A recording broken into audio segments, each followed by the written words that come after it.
Thomas Mann is one of the great masters of 20th century European fiction. He's encyclopedic, mythic, he's a great verbal architect. He's a master of form, and his works are a tribute to what civilization has achieved. Now, having said that, think for a moment about Venice. Dreamlike city of lagoons, canals, mystery, and romance. And further, think that Venice itself is a living allegory, struggling at huge economic costs to avoid death by drowning. What does it mean when the elements take over? And where are the elements? Is it the rising water of the Adriatic? Or are the elements our own repressed wants? Thomas Mann's Death in Venice in 1912 has a lot of parallels with Conrad's Heart of Darkness. Each is in its own way a cautionary text. Each is in its own way a kind of way of graphing the failure or the crisis of European values, Enlightenment values. And each centralizes the motif of voyage, of discovery, of self-discovery. And in all of these instances, these are means, rhetorical strategies for drawing the reader in. And yet, if you think hard about the texture of these two books, Conrad's rather gorgeous, swollen impressionism, those beautiful descriptions, and also the gropingness of Conrad's style, as Marlowe seeks to find the words to convey his feelings about Kurtz or what he's going through. All of that is quite different, quite at odds with the polished, marmoreal style of Mann. And it's in that sense that Death in Venice is in itself and in its meaning, in its own self, in the sense of its own plasticity as a piece of writing, it's about form. And that, I know that can sound terribly abstract, and yet form is the way reality is packaged. That's the shapes and contours of things. And I believe that this is a very profound meditation about what the meaning of form is, and about what the power of form is, and about what form does to us as well as for us. Thomas Mann's entire body of work can and has been sort of located as a map between two cities, one in Northern Europe, one in Southern Europe. Northern Europe is Lübeck, the city in the North Sea where he was born. And it's the locus of bourgeois order and decorum. It always symbolizes that in Mann's work, values of discipline and order. And its counterpart, its polar opposite, would of course be Venice, home of art, dream, desire, Southern Europe, pleasure, gratification. And if you think about it, that's a very, very productive, fertile formula for writing, because you think of it almost as as two magnetic poles, and then the current that would go back forth between these two poles. And I think it's fair to say Mann's work explores exactly that magnetic field. In this particular short story, which is his most famous short story, short novel, it's clear that he's influenced by Nietzsche's important work, The Birth of Tragedy. And Nietzsche develops a complex theory of tragedy that I'm going to sort of reduce to a few basic principles because I think they're the right ones and that they matter for this story, in which Greek tragedy is to be understood as the interplay between order and chaos, or between form and chaos. And he calls that the Apollonian, Apollo, that's form, which is the form of Greek tragedy, and the Dionysian, which is the kind of inebriating, frenzied, chaotic feeling at the core of Greek tragedy. And he claims that that's what is sort of special about Greek tragedy, is that I don't know the right verb here, it doesn't marry these two forms, but it brings them together. And I'm trying to complicate that because I want you to think about, can you bring them together? Can you have a kind of dynamic, chaotic core on the one hand and a kind of orderly frame on the other? Is that a story of containment? Is it a strategy of containment? Or is it a way to take this frenzied core and to make it somehow convey it, make it sort of interpretable by the frame, by the form? Or could you say that a frame itself is parasitic, that a frame means nothing to us unless it draws on the things that it's containing? All of those things, I think, have their place in this story. Mann used to be regarded as one of the giants of literature. And I think he's a little bit less read today, in part because I think German literature in general occupies a less central place on the stage of European letters than it did, which is odd, because it's a marvelous literary tradition. But some of the other reasons why he's less read are that his work has a kind of encyclopedic dimension to it, and that his style is so extraordinarily marbled, chiseled, polished, that people may feel that it's too much so. And also his work is almost too taxonomic, too complete, got too many things in it, so that a tradition that comes out of Hemingway and minimalism in this country may find that Mann tells us too much. His books are overripe. He's too magisterial. I think it's a great mistake to see him that way. That it's profitable to reread Thomas Mann. I want first to say that he's more Freudian than he is Nietzschean, that this story in particular is very much about libido, about the eruptive, anarchic disorder that is sexual. And that already stamps this story as modern, and certainly stamps it as different from Conrad. For all of Conrad's interest in barbarism in Heart of Darkness, there's not a hint of sexuality. And in fact, Conrad's women figures, or his interest in depicting love relationships, is usually embarrassing. That it has a kind of Victorian stamp that rarely satisfies modern readers. Not that Mann will satisfy every modern reader either, but he is interested in desire. And he presents sexual desire in this story in an extraordinarily modern way. Not that it's a modern topic, but it becomes modern here, because he presents it as in its homosexual form. A kind of quasi-Greek sense of an older man's desire for a beautiful boy.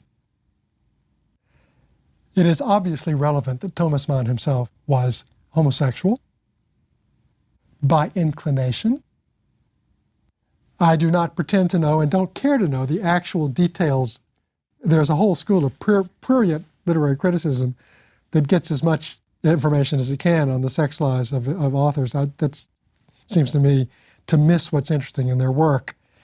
But we do know that he was married, that he had a family, and at the same time, he had a number of relationships with young men.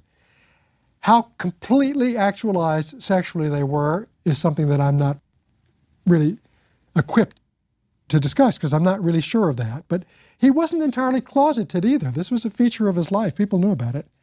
And apparently he even had very sort of a kind of murky relationship with his own son, and we know that it later caused great problems for the boy, for the son.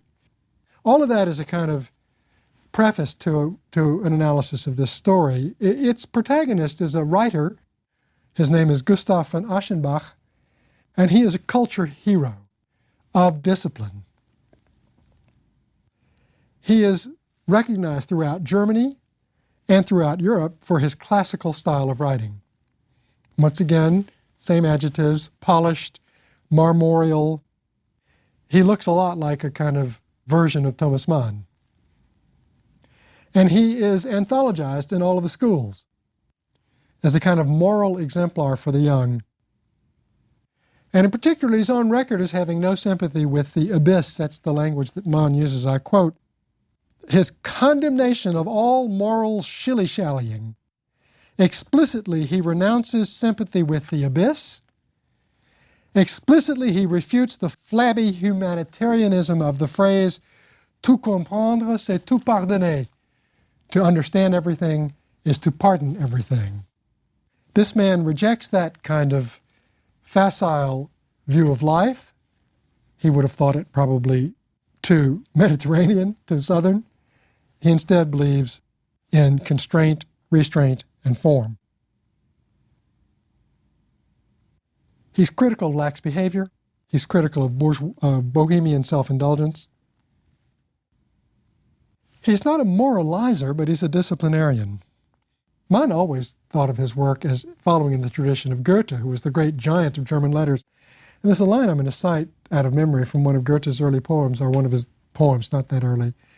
In der Beschränkung zeigt sich erst der Meister, that the master is shown through his constraint. And what it says is that by framing, by constraining, by having a tight work of art, you have a clarity and a power that you could never have if it sort of all hung out. And I mean, Goethe would obviously be writhing in his grave to hear my language on it, but that is the kind of definition of classical art, that it is discipline and form. Now, all of that is what is going to be in deep, deep, deep trouble in this story. Aschenbach is tired, has a right to be tired, because it's exhausting to be disciplined every day of your life and to say no to the abyss. It takes all your energies. And so Aschenbach needs a vacation. And he decides to go to Venice. And the story is larded, perhaps overlarded, with portents that things are going to go badly. In particular, he's walking through one of the cemeteries on his little promenade, and he has an encounter that Freud would have called uncanny, unheimlich. It's where you see something and you think it's just your retina taking in what you're looking at, but instead you are obviously projecting your own psyche onto this. And therefore, what happens in this sequence is that all of a sudden there's this man staring at him. Today's reader would easily see this as a kind of quasi-homosexual encounter. This man is, that Aschenbach realizes this man is staring intently, hungrily at him. Mann uses words like bold and domineering and ruthless in the man's look. And we even see his bared teeth that are long and white. And so, again, the keyed-in reader already senses that something is being announced here about the trip to Venice that's coming. And then further, right before going, Aschenbach has a kind of vision. And it's a little bit perhaps overstated for our taste today. He beheld a landscape, a tropical marshland beneath a reeking sky, steaming, monstrous, rank, a kind of primeval wilderness world of islands, morasses, and alluvial channels. Venice, but also rampant nature, untrammeled nature, sensuality, go to the next step perhaps, sexuality. And then once in Venice, at the Lido, he has a second sign. He's in one of these gondolas, or he sees this other party of people on the boat, and he sees a man who he initially thinks he's with a bunch of young people, and then he realizes that one of these people is not young. One of these people is not young at all.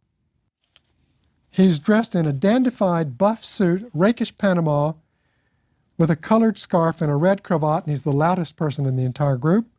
Mann writes, "The apparent youth was no youth at all. He was an old man, beyond a doubt, with wrinkles and crow's feet round eyes and mouth. The dull carmine of his cheeks was rouge, the brown hair a wig." Well, here's the most obvious portent of all. He's looking into a mirror. He's looking into what he is going to become. Mann likes these kinds of foreshadowing techniques and strategies to show you what's going to come. It can seem a little bit heavy-handed for today's reader. There's not a lot of work to do when you see something like this, but it's also a little bit scary. The idea to look, you think of vision as neutral, as innocuous. In other words, I've got eyes that they take in the world. Shouldn't be anything personal about it. Not so in literature frequently, that what you look at is often some sort of harbinger of what you're going to become or what's coming your way or whatever. Life, fortunately, is frequently less cogent than that, but art is. Well, sure enough, big things are going to come his way. The climactic encounter of the stay in Venice and of the story is the vision of a beautiful Polish boy. It's important that this is not a German or an Italian boy. It's a Polish boy. So he's exotic, alien, picturesque, and seductive in many ways, and partly because he doesn't speak a language that Aschenbach understands. His name is Tazio, who's staying with his family in the same pensione that Aschenbach is, and that's when the story goes into full gear. This graceful, lovely child represents for Aschenbach the eruption of the gods into his life. Eros comes into his life. I'll just give you a few little passages that Mann uses. We talk here of the extraordinary grace of this boy, the godlike beauty. He was a head of Eros, and in particular, Aschenbach loved seeing him in the water. The sight of this living figure, virginally pure and austere with dripping locks, beautiful as a tender young god, emerging from the depths of the sea and sky, outrunning the element, it conjured up mythologies. It was like a primeval legend handed down from the beginning of time of the birth of form. You see why I've been talking about form. Of the origin of the gods. Here is the entry of myth into this man's life. That sounds like a literary phrase I gave you, and yet there's something terrifying about it. That all of a sudden your life moves on to a larger stage, and things that are beyond human seem to be happening to you. It's a kind of engagement with forces beyond one's control. That's what myth is really about. And it happens. It doesn't just take place in textbooks. It happens in people's lives where they're swept up by forces greater than them. And that's what's happening here. As I said, it is grand. It can also be annihilating. It is going to recast Aschenbach's life. That life has been devoted to the cult of form and also the cult of beauty, understood as form and harmony. And now we see that beauty is not just form and harmony, but it is living flesh. This is utterly logical. It's utterly coherent. Here is living beauty, not just lovely sculptures or beautiful paintings or lovely artifacts, but instead living, breathing, carnate flesh that has the same exquisite form and beauty. This is what is going to unhinge Aschenbach, because his entire life has been dedicated to the cult and value of just this. This boy represents beauty's very essence. I'm quoting again. Form as divine thought, that's what he has been taught. The single and pure perfection which resides in the mind, of which an image and likeness, rare and holy, was here raised up for adoration. All the things that he has written about, that he has loved and worshipped in his books, are now presented for him in living, breathing form, living, breathing life. And of course, we know the huge passel of issues that is going to come with that. Why does beauty arouse us as it does? That's a question that is an aesthetic question, and it's, I think, a human question. Why are we attracted to beauty? Plato writes about this, and Mann quotes Plato, in particularly the Phaedrus, and he calls human beauty the sole aspect of the spiritual which we can perceive through our senses, or bear so to perceive. So that flesh, in a sense, is the incarnation, the incorporation of beauty. We cannot imagine a kind of physical version of wisdom, but we can of beauty. And perhaps ultimately, it's the highest form of beauty. Is this spirit, simply clothed in flesh? Or is this utterly carnal, in which notions of beauty are themselves perhaps secondary, and something libidinal is tugging instead?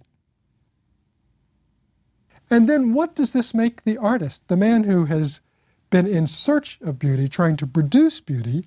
Here this disciplined craftsman making beautiful language sees in the flesh this beautiful boy. There's no language to be made about him. Some other response is being called for here. It's obviously a critical moment. It is a crisis for Aschenbach. He doesn't know what to make of this. He's never been drawn to boys before.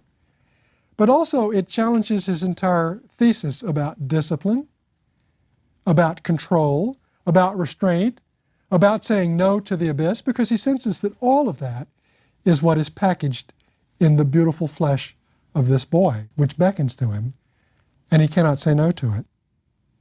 And it raises a lot of interesting questions. Does this mean that his life of discipline has been a lie up to now, a facade? Well, no. It seems to me what it means is that you do not know that some of your most important values may not hold the course until crisis comes. And then you make discoveries about yourself. When do you know your own truth? That's what Aschenbach is discovering here. His own truth, not simply the great feelings of desire he feels for this boy, but the darker truth about his entire philosophy of life and his entire the works of art that he's made. That this is ultimately the embodiment that they were gesturing towards. So there's something almost frighteningly coherent about this book, that what he comes upon is the very embodiment of his own life, but now it is going to threaten all of his values, and it is going to be challenged in other ways. Still, how can he possibly make this boy respond to him? Here he is, an old writer, and there's this beautiful child, Tadzio, Polish-speaking child, who swims and plays with his friends and family.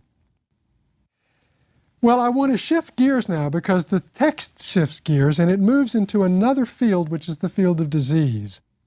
And it's not at all an accident that the first time Aschenbach lays his eyes on this beautiful child, he has some strange premonition that this child is destined not to live long. It's as if this child may be threatened himself by disease at some point, and disease becomes the gathering hidden force of the story. And we're back to Venice. Venice, hot, sultry, overripe, becomes a place where there is rotting garbage, and it becomes a place of sickness, infection, and ultimately plague. At least that's what the rumors are. That's what Aschenbach begins to hear. Whispers, rumors, the Italians, particularly the Italians involved in the hotels and tourist business, steadfastly deny it, but an English clerk in a travel agency explained to Aschenbach that plague is coming to Venice. Asiatic cholera has been spreading westward. It's come from the delta of the Ganges, then through Afghanistan, Persia, Syria, the Mediterranean, Toulon, Palermo, Naples, and now Venice. It's a classic story, by the way. It's a classic story of the way in which we trope and imagine plague. It always comes from somewhere else, usually further east to the west, which is just victimized by it. So Aschenbach can smell the plague. He smells it as garbage, but he also smells it as a Swedish medicinal smell connected with wounds and disease. It is the form of rot that is at once physical and moral, the text tells us. Food supplies, I quote, milk, meat, or vegetables had probably been contaminated, for death, unseen and unacknowledged, was devouring and laying waste in the narrow streets. And watch how we go from this kind of material plague, rot, decomposition, to its moral and spiritual counterparts. There was intemperance, indecency, increase of crime, and professional vice was rampant. It's as if he's going to show you that you can't even draw the line that separates physiological plague, rotting garbage and vegetables, and also indecency, immoral behavior, the collapse of values. Here's where discipline is in trouble. Form is in trouble. Form is becoming something anarchic, chaotic. It's all becoming, sort of miasmic instead. This is what Venice also represents in Mann's imagination. Can anyone be surprised then that the secret of Venice, that it harbors plague, is the secret of Aschenbach, that he harbors sexual desire for this beautiful boy? The story is beautifully constructed so that you see that one is another face of the other. And that is how Aschenbach himself sees it. I quote, "The city's evil secret mingled with the one in the depths of his heart." And what is his reaction to this? It's the same as that of the hotel owners and the tourist people. It must be kept quiet. I will not speak. Aschenbach decides not to speak. More and more people start to leave Venice. More and more people get to understand that the plague is coming. We watch this exodus of people. It's kind of mesmerizing in its own way. he will stay. He makes a half-hearted attempt to leave. His luggage doesn't get to the station right. And you realize that's what he's wanted all along, not to be able to leave, to be able to stay, because he realizes, I don't know how to put this. This is not just his pleasure. It's not just his destiny. It is also his art, his truth, his life. Everything coalesces in his infatuation with this boy. How could he leave? And so he consents to this. And with that, we get some of the most remarkable kinds of passages of the book. Aschenbach has a dream. And I guess that's the only way that Mann knew how to give us this vision. In the dream, I'm going to give you a long quote here because it's very eloquent, Mann. And I want you to think about Heart of Darkness as I read this, about that African landscape, and about Achebe's criticism that the European mind annexes Africa when it wants to talk about evil, or when it wants to talk about chaos, or when it wants to talk about ferocity. There was a rattling, a crashing, a low, dull thunder, shrill halloos, and a kind of howl, and a long-drawn ooh sound at the end, and that's the way Tadzio's name in German goes, apparently, or in Polish, Tadziu. Flute notes of the cruelest sweetness, deep and cooing, keeping shamelessly on until the listener felt his very entrails bewitched. And then he hears a voice, the stranger god. And the god is going to appear. This is going to be Dionysus. A whirling rout, this is his dream, of men and animals overflowed the hillside with flames and human forms, with clamor and the reeling dance. The females stumbled over the long, hairy pelts that dangled from their girdles. With heads flung back, they uttered loud, hoarse cries and shook their tambourines high in the air, brandished naked daggers or torches, vomiting trails of sparks. They shrieked, holding their breasts in both hands, coiling snakes with quivering tongues. They clutched about their waists, horned and hairy males, girt about the loins with hides, drooped heads and lifted arms and thighs in unison. Here is a version then of Dionysus, of chaos, of bestiality, of libido, of desire. Aschenbach is having this dream, and then he enters into the dream. His senses reeled in the steam of panting bodies, the acrid stench of the goats, the odor as of stagnant waters, and another too familiar smell of wounds, uncleanness, and disease. This is bringing the plague into it again. His heart throbbed to the drums, his brain reeled, a blind rage seized him.